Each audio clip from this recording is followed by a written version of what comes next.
Time for our ETF Spotlight. Mike Santoli's at Post 9 looking at a big topic this week, that is share buybacks. It is a big topic, Carl. It's been for a little while. It's heated up recently. And one of the premises, I think, for a lot of the criticism of companies that do a lot of share buybacks as opposed to investing in their business or paying people more is that it's somehow an automatic way to get their stocks higher. Well, look at a couple of ETFs that do track companies that do heavy buybacks. That's the PKW, that's the Invesco Buyback Achievers ETF. It's been around for several years. And also there's an S&P Spider Buyback ETF. This is over 1 year. The green line is the S&P 500 itself. You can see both of those have trailed the S&P 500 over a 1 year basis. Of course, the S&P Buyback ETF, it's pretty close, but it has lagged over 5 years, lagged by even more. The S&P 500 has beaten the PKW by 10 percentage points in total over 5 years. So what's going on here? It's not necessarily that the market hates buybacks.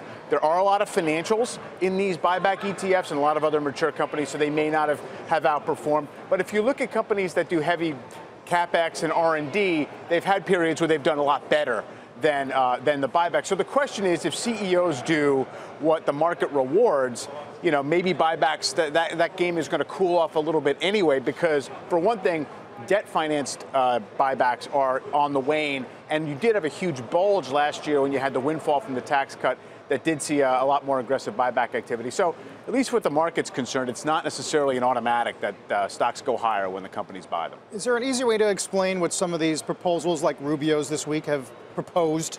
I don't think it's specific enough, right? I mean, if he's talking about just kind of raising capital gains tax rates to be closer to income tax rates, that has broad implications, but it's weird to consider that a way of targeting buyback. Like, buybacks don't seem to be a central mechanism for either, you know, unequal distribution of wealth or anything like that. But yeah, if you want to even things out between labor and capital, then higher cap gains rates do it.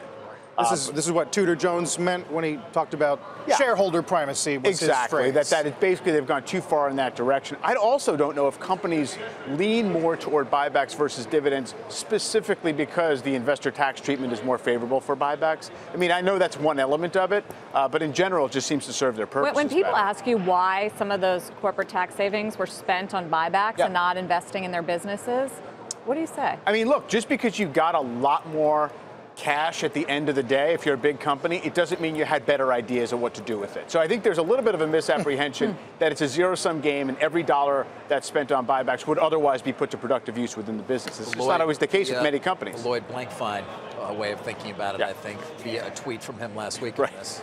Yeah, exactly. I mean, that's the way CEOs think about things and boards.